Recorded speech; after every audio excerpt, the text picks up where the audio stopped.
gente, sejam muito bem-vindos ao 5º episódio do Pode Contar, o podcast da Universidade Unigrande. Hoje a gente está com um tema super relevante aqui na economia mundial também e principalmente aqui no Ceará, o tarifaço dos Estados Unidos, e aqui a gente vai entender um pouco mais de como isso afeta a soberania do nosso país. Olá, sejam bem-vindos. Para quem não me conhece, sou a professora Deiciane Paz, coordeno esse podcast, e hoje nós estamos contando com ilustríssimos convidados, o nosso economista, professor Paulo Barbosa, e o advogado contador Luciano Pontes. Sejam bem-vindos. É um prazer meu, imagina.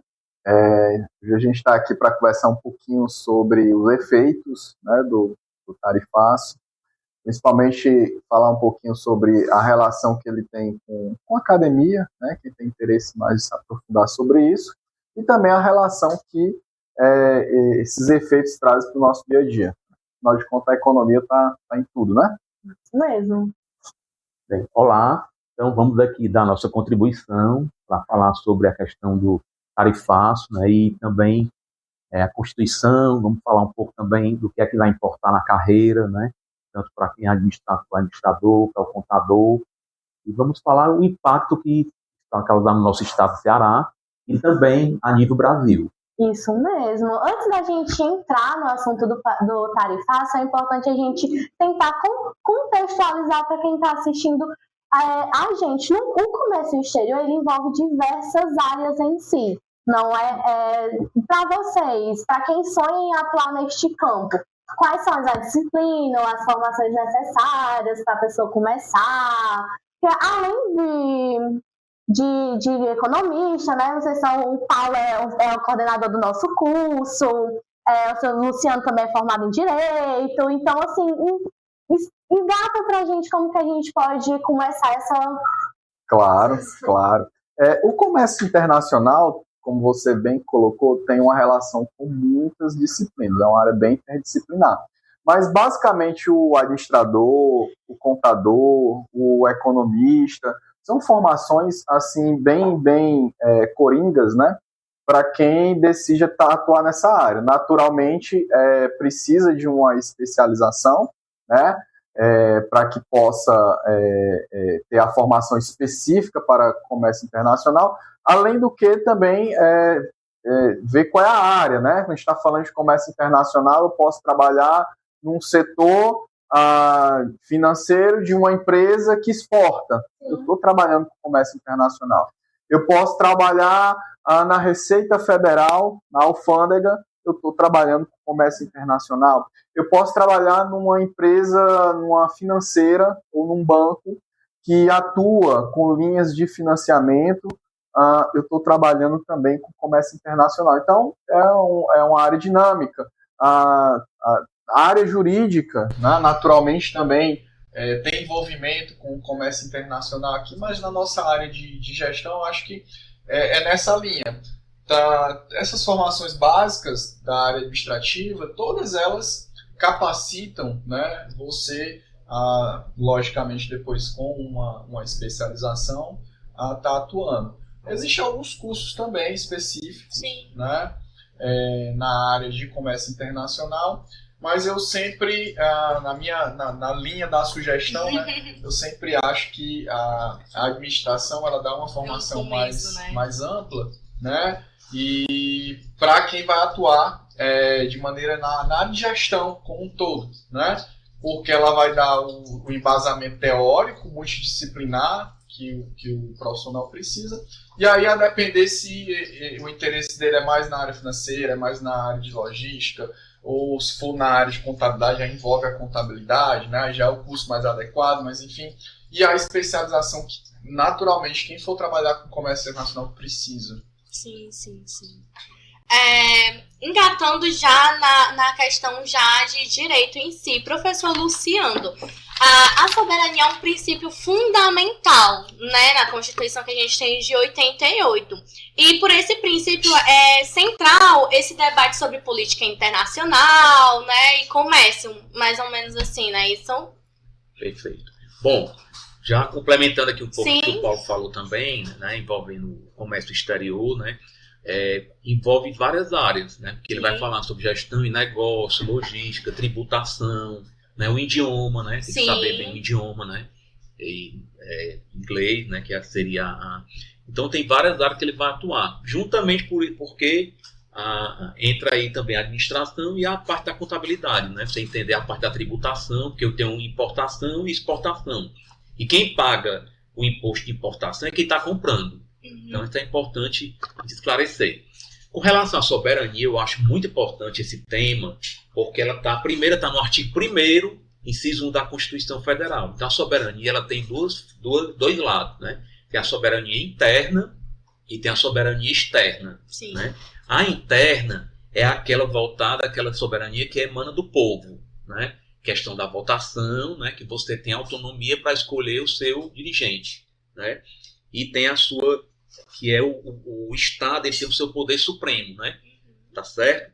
E a externa é aquela soberania, que é antes da soberania popular. E a externa é aquela que a gente está falando agora, né? Que o país ele tem autonomia, né, em relação às suas relações, né, internacionais, sem ter nenhuma interferência externa. Então, o que a gente está falando agora do tarifaço entra na soberania externa. Né? Inclusive, foi colocado um decreto agora, né, que é chamado de Decreto Brasil Soberano. Sim. Que aí ele pontua algumas dessas situações, colocando, né, a importância da soberania. A soberania ela é, na verdade, um pilar. Né? É um pilar diante do que a gente está falando aqui, porque nós temos a globalização, né? Nós temos aí a questão da integração econômica e social, que ela está impondo desafios à autonomia do Estado. Então, isso é um ponto importante quando a gente está falando agora do tarifaço. E aí, o que é que ela está exigindo hoje? Ela está exigindo que a gente busque um equilíbrio entre a cooperação internacional e a preservação da soberania nacional. Né? Então, ainda voltando com relação à soberania, a gente coloca para duas situações que a gente vai falar agora, né? Que são situações que envolvem a questão da balança comercial, tá certo? Que aí vai ser colocado isso, e a outra questão, que é a questão geopolítica, né? Que envolve também a questão do julgamento, né, de um ex-presidente, né, que inclusive teve um desfecho, né, hoje, inclusive. Então, esses são esses pontos que a gente vai abordar aqui. É muito interessante, né, porque a gente consegue ver essa questão da soberania em fatos que acabaram ocorrendo atualmente, né, com a questão dos Estados Unidos, da intervenção deles em alguns atos aqui internos no Brasil, né, então a gente já consegue... É um tema bem relevante, porque está bem atual em si, né? Então, bem... Aí, explicando melhor, tipo, como mais ou menos as tarifas funcionam. É um produto que custava 100, aí 150... Mas como a gente pode explicar isso de uma maneira dinâmica para quem não é estudante da área ou talvez não tenha tanta... não esteja tão atualizado para, né, tá acompanhando o podcast e a gente conseguir informar. Eu acho super importante a gente até conceituar algumas coisas, né? Uhum. Quando a gente está falando assim de comércio internacional, a gente está falando de qualquer relação que envolva uma compra ou uma venda com algum estrangeiro, né? Uhum. Naturalmente o estrangeiro está pertencendo a algum país, né? Sim. Então qualquer relação de compra ou venda com uma outra nacionalidade entra aqui na nossa discussão de comércio internacional, que pode ser produto, mas pode ser também serviço, né? Então, uma discussão tributária, né, que se tem no Sai de Moda, por exemplo, quando você assina alguma plataforma internacional. Sim. Né? Então, você está comprando ali um serviço que não está sendo, o serviço está sendo prestado aqui por uma empresa internacional, mas como é por meio de uma plataforma, a tributação está indo para lá. Uhum. E o princípio básico da tributação, que o Luciano depois pode reforçar isso, é que quem paga o tributo é que deve receber os serviços, né, os benefícios pelo pagamento daquele tributo. Então, se eu moro no Brasil e estou pagando um tributo para, por exemplo, os Estados Unidos, quem vai receber os benefícios desse tributo não sou eu. São os né? Estados São Unidos. os americanos. Então, tem uma discussão aí em vigor sobre isso. Né? Mas acho que, além de entender comércio internacional, é importante também entender o conceito das tarifas. Sim. As tarifas, ela é um tributo. E ela é um tributo No caso aqui, a tarifação que está sendo feita, como é uma tarifa sobre produtos, né, que os americanos estão fazendo isso, então ela se assemelha a um imposto sobre consumo. Sim. Porque quem paga é quem consome. Né? Apesar da cobrança dela estar sendo feita digamos, na alfândega, né, quando o produto chega nos Estados Unidos, já há cobrança. Naturalmente, quem importa, que é o americano, a tarifa é lá. Então, quando ele coloca 50% de cobrança adicional para todos os produtos que vierem do Brasil, quando chega um café brasileiro, o americano adora café, apesar de não ser o maior consumidor do mundo, tá? Adora um café. Quando chega o café brasileiro lá, produto do qual eles não produzem, Sim. né? Então há uma dependência internacional do café, e o Brasil é o maior produtor de café do mundo.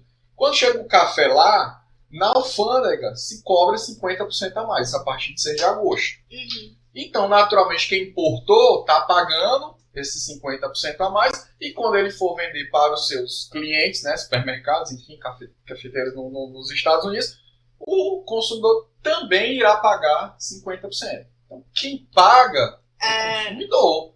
Não é quando o governo americano impõe a tarifa de 50%, quem está pagando a tarifa ou tributo é o americano. Quem está ficando mais pobre com a tarifa é o americano. Foi uma jogada. Existem estudos já que essa tarifa deve levar pelo menos 875 mil americanos à pobreza até 2026. Né? Porque, assim como aqui no Brasil, o imposto sobre consumo ele pesa mais sobre quem tem a renda menor. Né, quem ganha um salário mínimo, trazendo para a nossa realidade, consome 100% do seu salário, consome com bens e serviços. Então, o imposto sobre consumo para quem ganha menos é mais pesado. Isso acontece nos Estados Unidos também.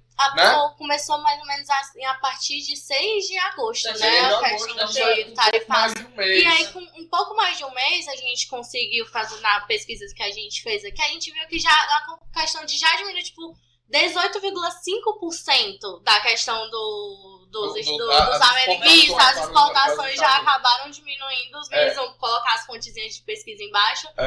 Mas em um mês já diminuiu 18,5%. E só complementando, acho que um conceito também muito importante que deve se discutir nesse momento é um conceito econômico muito tradicional, que é por que os países, né, e os Estados Unidos foram um dos maiores divulgadores disso, né, porque os países comercializam entre si. Né, tem um motivo econômico para isso. Então, eu vou citar aqui duas teorias muito difundidas. Você tem a teoria da vantagem absoluta, criada por Adam Smith, pai da economia, no século XVIII, onde ele diz que os países devem se especializar na produção daqueles produtos que eles precisam. Sim. Né?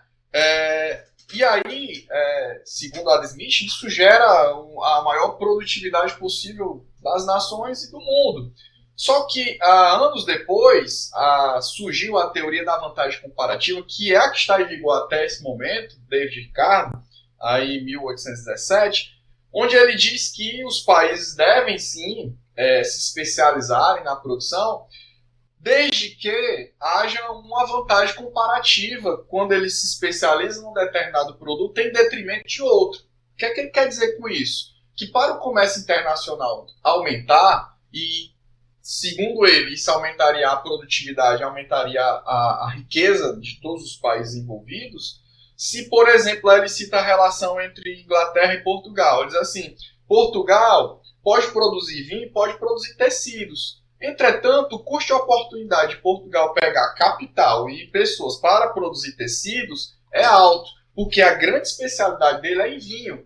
Então, Portugal, para produzir mais, se especializa em vinho, produz mais vinho, vende o seu excedente para a Inglaterra, e a Inglaterra, inversamente, custo de oportunidade de pegar pessoas para produzir vinho e capital é alto, se especializa em tecido, produz muito tecido e vende o excedente para Portugal. Isso beneficia as duas nações, que conseguem alocar de maneira mais efetiva os seus fatores de produção, capital e mão de obra, produzem mais e aumenta a economia como um todo. Isso valia até até o Trump chegar no poder, né? Onde E é o mais longe porque ele sempre foi um grande defensor do liberalismo. E o que ele está praticando não é liberalismo econômico.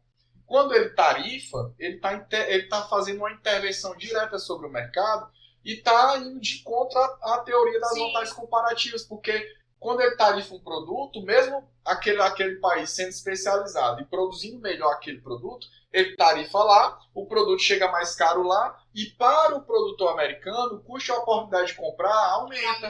Aí ele vai tentar produzir lá. E o que é que vai acontecer? Ele não vai produzir com a mesma eficiência, e o americano vai consumir um produto de menor qualidade, pagando mais. Isso. Então, foi literalmente um tiro no pé. Uma intervenção direta na economia feita por um liberal e que está prejudicando a população dele. Sim. Foi como a gente falou, né? Foi literalmente um tiro no pé.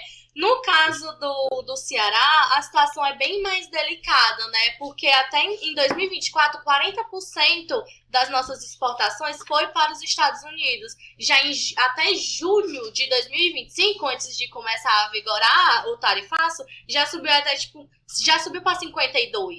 E a gente pensa, ou seja, né, a economia está altamente dependente desse mercado em si. Né, seu professor Luciano? Aproveitando para falar para vocês que assim, a palavra tarifaço ela é uma palavra que foi criada pela mídia, na verdade, né? E aí o que é que acontece? Essa situação ela aconteceu.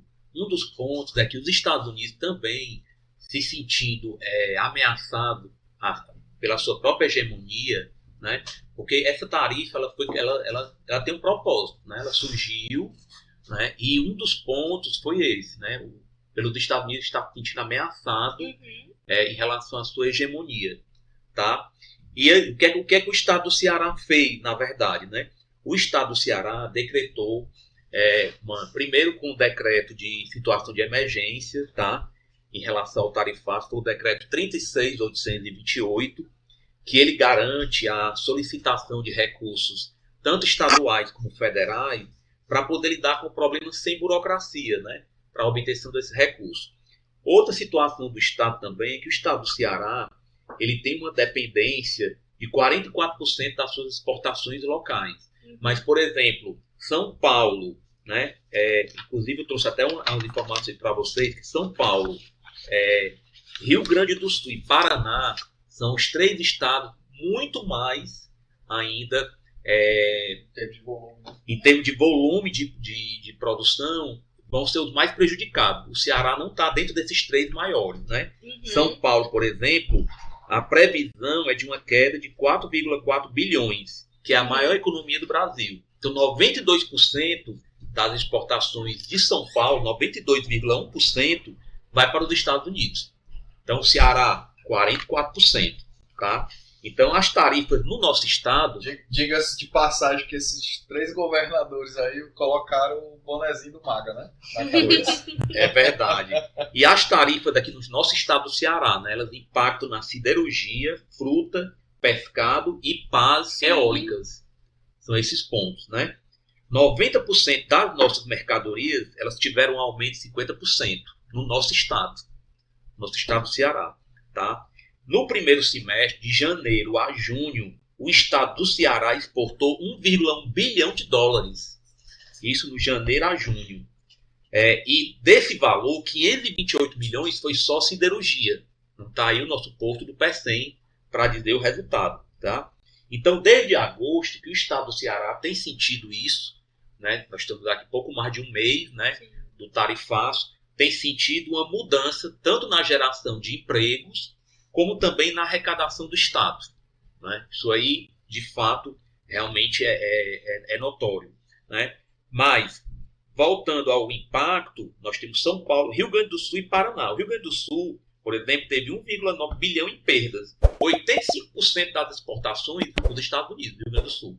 E no Paraná, também 1,9 bilhão. Lá é madeira, alimentos e máquinas, né? Então, assim, o valor do tarifaço ele é diferente? Sim. Né? Claro que ele não é aplicado uniformemente, né, a todos os produtos. Não vai ser mais do que é importante a gente falar aqui, tá? 55%, 55,4% das exportações brasileiras foram afetadas pela taxa, tá certo? Então, essa taxa de 50%, ela é insustentável para algumas situações. Por exemplo, o suco de laranja, pra vocês terem uma ideia, né? Se a taxa fosse implantada, chegaria lá nos Estados Unidos 533% acima do valor. Ficaria insustentável praticamente, né? Até seria inviável a exportação. Então, por isso que não foi tarifado a laranja, porque seria... Foi somente alguns produtos em si, né? Porque eles realmente precisam, né? Que realmente não produz, como a laranja, não foi. Foi só alguns mesmo. E aí, o que é que acontece? Em algumas situações, por exemplo, nos Estados Unidos, até o professor Paulo comentou, 99% do café lá dos Estados Unidos, ele é adquirido no Brasil. Então, por exemplo, vocês imaginem aí que esse café está voltando para o mercado nacional. Não foi vendido para os Estados Unidos. Volta para o mercado nacional. O que vai acontecer com a gente aqui? Ele vai cair o preço do café. Deus abençoe, tá né? caríssimo. Então, esses são um dos pontos que atingem o nosso mercado interno, né? Nosso mercado interno. Então, por exemplo, a minha visão é que para os Estados Unidos, realmente pode ter sido um tiro no pé. Sim. Nos Estados Unidos. Por quê? Essa taxação em massa que ele fez, né, vai gerar inflação, vai gerar aumento dos custos de produção, tá? Vai prejudicar as exportações americanas até para outros mercados que são afetados por essa retaliação, tá? Vai diminuir a competitividade das empresas americanas que utilizam os insumos importados, né, devido à taxa elevada, tá? Então, isso aí são impactos muito negativos para a economia americana. Sim. Tá? Eu já falei para vocês, né, em relação o que vai causar. E o que é que o Estado do Ceará tem feito, né, para reduzir esse impacto? Nós tivemos o Manual do Tarifaço, tá? Foi aprovado pela Lei Estadual 19.384 de 2025, tá certo? Regulamentada pelo Decreto 36.797, tá certo? De 2025, onde, qual foi as decisões, né? Por exemplo, todas as empresas que exportarem em 2024, elas precisam entrar com um processo junto à Cefaz. Isso foi articulado com a Secretaria de Desenvolvimento Agrário, a Secretaria de Desenvolvimento Econômico, Secretaria da Fazenda, Procuradoria-Geral do Estado e a ADESE, Agência de Desenvolvimento do Estado do Ceará. Então foi um conjunto de secretarias, né, em reuniões, que chegaram a elaborar essas medidas. Então, por exemplo, para poder manter a competitividade das exportações cearenses. Então, esse é o papel que envolve também o administrador, o contador, né, no sentido de procurar alternativas da sua consultoria, né, para essas empresas que trabalham com exportações. Então, por exemplo, qual é a ideia principal do Estado? É preservar os empregos, né, e fortalecer a nossa economia. Mas o que é importante, a gente pode falar agora sobre a questão cearense, certo? Houve, primeiro, o que é que foi colocado lá pelo Estado do Ceará em relação aos créditos do ICMS acumulado, né? A apuração dos créditos do ICMS acumulados. Houve a questão da concessão da subvenção econômica, né? A subvenção econômica, para entender bem, é um auxílio financeiro público que o governo dá, tá certo? Para apoiar essas atividades que têm um interesse econômico, né? Social e econômico. Certo? Então, a subvenção econômica também está entrando dentro do tarifaço, né? Seja para melhorar o empreendimento, né? Dar respirar, para o empreendimento respirar em relação à parte financeira. Mas tem a contrapartida, né? Então, as empresas têm que manter os empregos, a geração de emprego, exatamente, renda, não pode... Perfeito. É que no Ceará, o nosso principal destino para exportação de produtos é os Estados Unidos, né? E se chegar a 76% desses produtos é o aço, que só o aço gera mais de 20 mil empregos direto. E além também dos pescados, e a empresa da metalúrgica também chega a fazer 35 mil, mais ou menos, pessoas empregadas. Como que o governo do Ceará ele pode estar apoiando essas empresas para minimizar os impactos na perda de emprego? Perfeito. Bom, o que é que foi colocado na verdade, né? não só a nível Ceará, mas também a nível Brasil, né? Nós temos aí foi concedido uma linha de crédito de 30 bilhões, tá certo, para as empresas, e também um período de 2 meses de carência para o pagamento dos impostos. Essa é a medida inicial, né, para ver o que é que vai acontecer, porque começou agora em agosto, aí setembro e outubro, né, esses 2 meses. E a partir daí, existe um comitê, tá certo, estratégico, tanto a nível Ceará como a nível Brasil, e esse comitê vai se reunir, então esses órgãos que eu falei para vocês, né, ADES, SDE, PGE, né, vão se reunir para justamente acompanhar esse processo, que à medida em que a necessidade, o governo vai aumentando os benefícios, o prazo, né? E aí, por exemplo, o que é que foi concedido mais? Teve um incentivo do Fundo de Desenvolvimento Industrial, porque atinge diretamente as indústrias. Sim. Né? Então, não só as empresas que importam e exportam, mas as indústrias elas são as maiores atingidas. E aí, outro ponto também que foi colocado, a aquisição de produtos alimentícios pela administração pública. Né? Esse ponto aí é administrado pela Secretaria de Desenvolvimento Agrário. Então, por exemplo, todos eles, pescado, né? O que é que o Estado vai fazer? O Estado vai comprar, certo? Aí o Estado vai decidir se vai doar, se vai, né, vai fornecer para as escolas, ele tem autonomia para isso. Então, já que atinge fruta, pescado, né, que é comestível, então, nesse caso, o Estado pode comprar, certo, o produto desses fornecedores, né, e fazer aí o seu usufruto. Então, isso aí são medidas assim que, de alguma forma, vai amenizar, né, aí a situação das empresas, né, para elas procurarem novos mercados. Porque o mais importante agora, e aí eu acho que é uma visão a nível também Brasil, é que as empresas elas têm que procurar novas saídas. E os profissionais vão ajudar também isso, né? Procurar novos mercados, procurar amenizar essa perda, né? De que forma eu posso amenizar essa perda? Por isso que a nossa consultoria, né, do contador, do administrador é importante. Porque você vai procurar, vai ajudar a empresa de forma estratégica. Ela vai ter que mudar, né, as estratégias. Agora, vendo por outro lado também, a gente sabe que isso vai ajudar muito as empresas a procurar novas alternativas para diminuir essa dependência. Porque a gente tem que ver o lado mais amplo dessa decisão, é que vem a questão dos BRICS, né, também, que teve a China, o nosso principal hoje comprador é a China. Sim. Então, por exemplo, o que é que acontece? A China e o Brasil estavam já se organizando, né, para tentar diminuir essa dependência do dólar. Né? Então, existem algumas situações que chegaram a gerar essa situação também. Né? E aí, entre o que eu estou colocando agora, eu acho importante a gente citar aqui, eu tenho até algumas informações que eu acho bem relevante falar, né? Por exemplo, o que é que 700 produtos deles estão fora do tarifaço. Nós temos 700 produtos, aeronave, polpa de laranja, celulose, fertilizante, combustíveis e metais preciosos. Então, antes do percentual era 10%, hoje é 50%. Então, o aumento de 10% para 50%. Né? Então, os Estados Unidos ele tem um superávit comercial com o Brasil. Né? E é claro que se demonstra, né, que a situação dos Estados Unidos está muito favorável. Ela está favorável.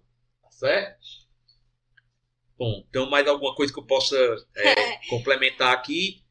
Né? Eu acho que 4% das exportações, né, de todas as exportações do país são para os Estados Unidos. E no contexto econômico, certo? Olhando assim... No contexto econômico e administrativo também, né? Uhum. Porque, como ele falou, sempre os Estados Unidos está acima. E mesmo assim entra para esse contexto. Entrando assim, né, num contexto assim da administração. Que habilidades os gestores hoje em dia, a gente da academia mesmo, a gente precisa a gente precisa desenvolver para a gente conseguir lidar com essa incerteza global? Primeiro tem que olhar bastante o dinamismo do próprio mercado. Sim. Né? Acho que a questão, quem já as empresas que já atuam no comércio internacional, naturalmente já possuem a habilidade, né, de reconhecer oportunidades. O governo federal vem fazendo vários contatos, né, com outras nações para que novos mercados sejam abertos. E tanto é que, agora em agosto, apesar já da implementação do tarifaço, a balança comercial brasileira continuou positiva. Né? Houve um aumento de 3,9% do mês de agosto em relação ao mesmo período do ano passado. Então, estou comparando agosto de 2025 com agosto de 2024. Então, em termos de Brasil, não houve um impacto na balança comercial como um todo. Houve um impacto na relação com a economia americana, que houve uma redução aí de quase 19% nas exportações. Não houve um impacto. Né? Então, nosso resultado poderia ser melhor se não tivesse o tarifaço. Mas, paralelo a isso, os americanos reduziram a compra de carne bovina. Né? E não esqueçamos que existe um método por trás do tarifaço. Tá? Ele não é só uma ferramenta política, ele está sendo usado como ferramenta política. Por que os Estados Unidos não manteram a tarifa sobre a carne bovina? Porque os americanos são os maiores produtores de carne bovina do mundo. Quem é o segundo? Brasil. Então há uma competição internacional entre Brasil e os Estados Unidos. Ocorre que, como o processo americano de tarifaço não é só com o Brasil, não é pontual, é com o mundo todo, por exemplo, o México, que não era um comprador tradicional de carne brasileira, como os americanos também tarifaram o México, eles reduziram a compra de carne americana e aumentaram a compra de carne brasileira. O substancial passaram a ser o nosso segundo maior comprador. Ultrapassaram os Estados Unidos agora em agosto. Mas eles já vinham desde janeiro, quando os americanos começaram a ameaçar os mexicanos, eles já vinham gradualmente substituindo a importação de carne americana, carne bovina, por carne brasileira. E agora em agosto passaram a ser o nosso segundo principal comprador de carne bovina. Então, os americanos inicialmente que colocam como um dos pressupostos a tarifação para proteger os seus produtores nacionais, né? E de fato um dos motivos é esse, né? Porque quando ele faz isso, deixa de entrar carne brasileira no mercado americano e os americanos, os produtores de carne americana, passam a vender mais carne, né? Acontece que eles não suprem o mercado, o preço lá está bem maior, o preço da carne nos Estados Unidos está bastante inflacionado, né? Aí outro caso também bem curioso, só para exemplificar isso, é a soja, né? O Brasil é o maior produtor de soja do mundo. O segundo maior produtor, Estados Unidos. Aí, quem mais compra soja no mundo? A China. Então, os americanos tanto tributaram o Brasil, como também tributaram a China, apesar de eles estarem em stand-by com a China, mas estão ameaçando. O que é que os chineses fizeram? Praticamente zeraram a compra de soja americana, o que está deixando os produtores americanos malucos. É um produto perecível. Sim. Teve a safra, tem que escoar, né? E eles praticamente não estão comprando soja dos Estados Unidos e aumentaram a compra de soja brasileira. Estão fazendo um processo de substituição. E vários países estão fazendo isso. A Europa está começando a substituir a aquisição de produtos agrícolas, que é outro conceito importante aqui para o comércio internacional, que é o conceito de commodities. Né? Commodities são bens comuns. Então, quando você fala aí, guardado aí algumas diferenciações, nós estamos falando de café. Então, café arábico no mundo todo. Então, eu deixo de comprar café, sei lá, do Brasil, eu vou procurar café da Colômbia, eu vou procurar café do Vietnã, são os 3 maiores produtores do mundo, né? Eu deixo de comprar carne bovina, né, do Brasil, eu tenho que procurar na Argentina, no Uruguai ou nos Estados Unidos, são os maiores produtores de carne bovina. Então, são bens comuns. Então, o que vai acontecendo no mercado é os mercados irem se adaptando, né, a esse novo momento. E o que a gente está vendo nesse processo de adaptação é as economias que continuam mantendo parcerias internacionais se fortalecendo e tentando, de alguma forma, isolar né, os efeitos promovidos pela economia americana, que nós não podemos nunca deixar de entender que continua sendo a maior economia do mundo, né? Então tem muito impacto. Tudo que os americanos fazem tem muito impacto no mundo. Então é natural que quem está sofrendo esse impacto tente a proteção. O professor Luciano citou os BRICS, né? Que é um grupo inicialmente formado por Brasil, Rússia, China, Índia, China e África do Sul, né? E que hoje já agrega vários outros países, né? Então, esse processo, uma das estratégias, né, do governo americano atual é promover o que ele chama de negociação unilateral, o que vai de encontro ao que os próprios Estados Unidos, né, ao longo dos últimos 60, 70 anos, procurou fazer, que é o multilateralismo, que era exatamente negociar em blocos. Né? Então, o governo atual está quebrando tudo isso, né? Então ele quer negociar sozinho. Então uma das estratégias do tarifaço ele vai tarifar todo mundo e cada um individualmente vem aqui negociar comigo. Eu não quero mais negociar em bloco. Porque qual é a lógica aí? Tem uma lógica naturalmente de negócio, uma lógica inteligente. Estados Unidos negociando com o Brasil é uma coisa. Estados Unidos negociando com o BRICS, né? Que é um bloco formado por Brasil, Rússia, China, Índia e África do Sul, inicialmente, porque hoje já tem vários outros membros, né? Esse bloco é muito forte. A gente está falando aí de mais da metade da população do mundo, a gente está falando aí de mais de 40% da economia do mundo. Então os Estados Unidos não querem negociar com o BRICS. Ele quer negociar com o Brasil individualmente, ele quer negociar com a China individualmente, ele quer negociar com a Índia individualmente, e é o que ele está fazendo. Então ele jogou a tarifa como um mecanismo de chamar os países para a mesa de negociação. Naturalmente, há alguns casos específicos. O caso brasileiro é um caso específico, não há nenhuma justificativa econômica para a nossa tarifa ter passado a 50%, porque a tarifa média de todos os países do mundo é 10%, independente de qualquer coisa, não tem conta para isso, tá? Isso é uma maluquice de fato, não tem conta econômica. Mas ele fez isso para chamar a mesa. E o Brasil ganhou 50% aí de prêmio por uma questão política, Sim. Né? Que de fato não vem ao caso, porque não há uma precificação para isso. Não tem como precificar essa relação, isso é da cabeça do próprio presidente americano da equipe que está com ele hoje, né?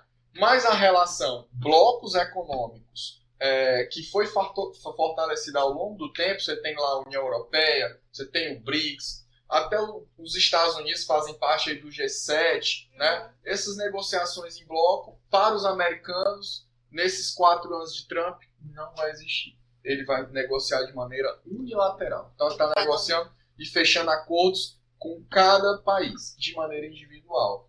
E o mundo continua entendendo diferente. O mundo continua negociando em bloco. O Mercosul, que é um outro bloco econômico que o Brasil lidera, que inclusive no momento ele preside o Mercosul, acabou de fechar um acordo com a União Europeia. Um acordo que vinha sendo costurado há mais de 10 anos.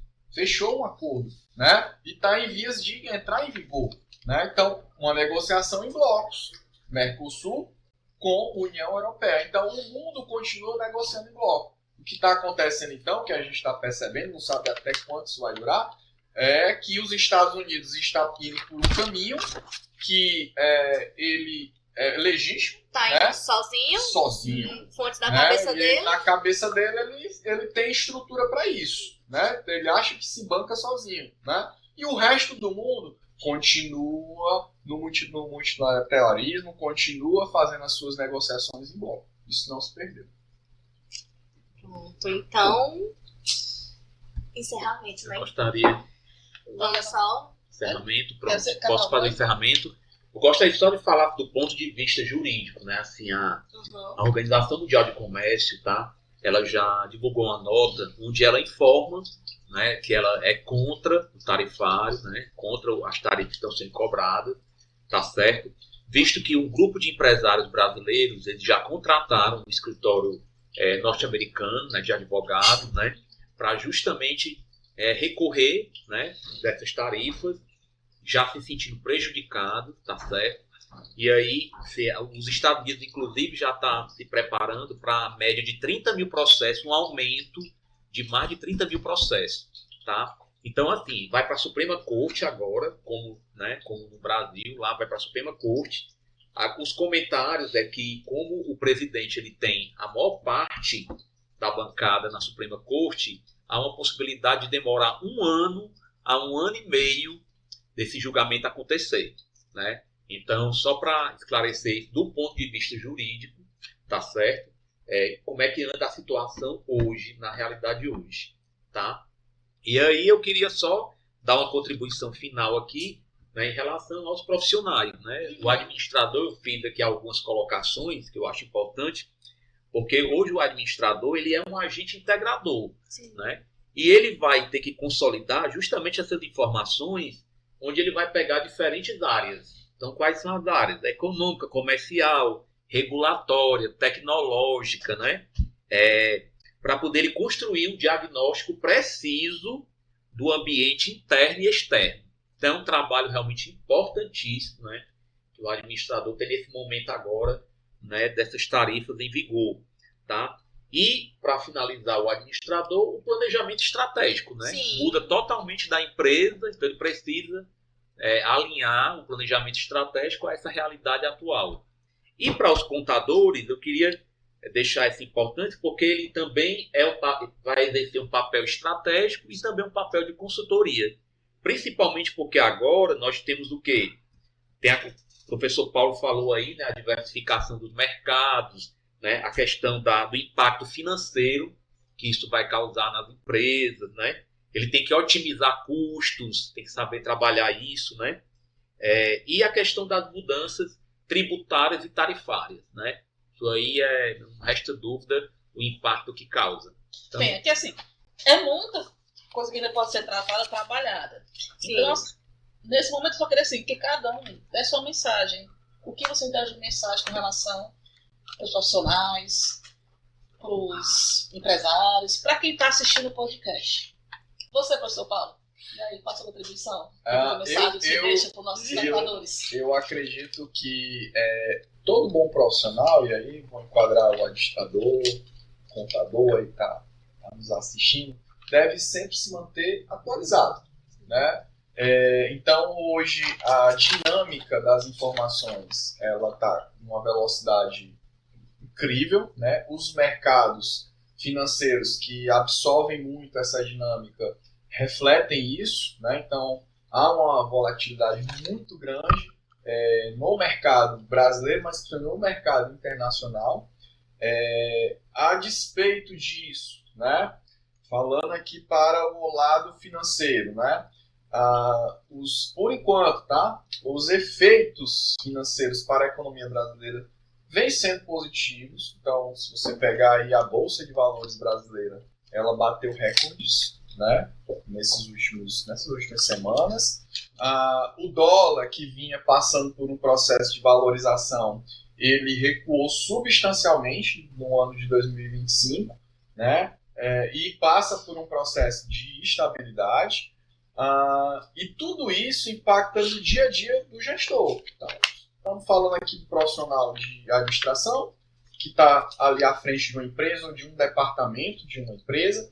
Hoje estamos falando aqui de um contador que está ali dando a orientação para que esse empresário tome a decisão mais correta. Precisa estar antenado, precisa estar a par de tudo que está acontecendo no mundo e, principalmente, precisa estar preparado para entender quais são os impactos do que está acontecendo no negócio, ou que ele está à frente, né, administrando, ou que ele está orientando como contador. Inclusive, né, tá 2 dias atrás foi o dia do administrador, Sim, dia 9 de exatamente. setembro, então parabéns, Verdade. professor Paulo, parabéns para os meninos também, tá? Muito E obrigado. também dia E esse 22 mês de é do setembro, contador, também né? de contador. Dia 22 de setembro é do Esse contador, esse mês, então, os assim, dois. Podia fazer Eu um acho- evento conjunto. Ó. Sim. Eu acho que o importante aqui que falou agora, o professor Paulo, ele, né, é que a gente tem que tirar do que está acontecendo o ponto positivo, né, para o mercado brasileiro, né, para o mercado interno.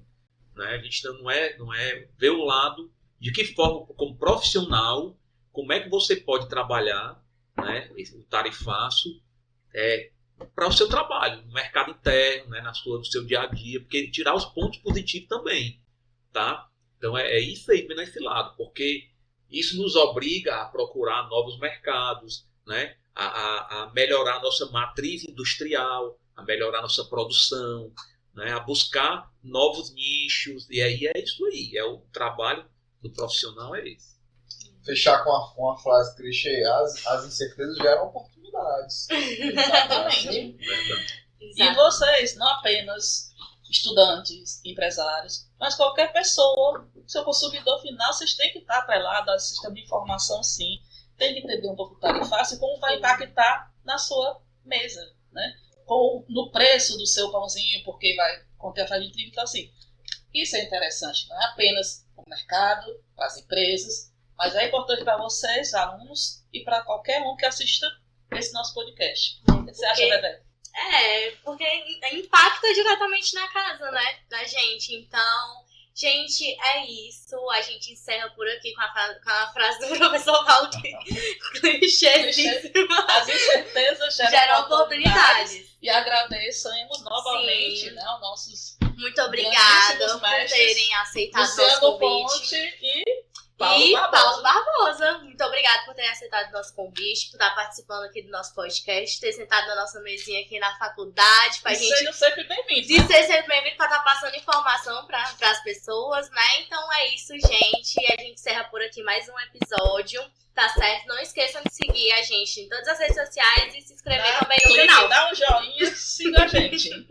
Até a próxima.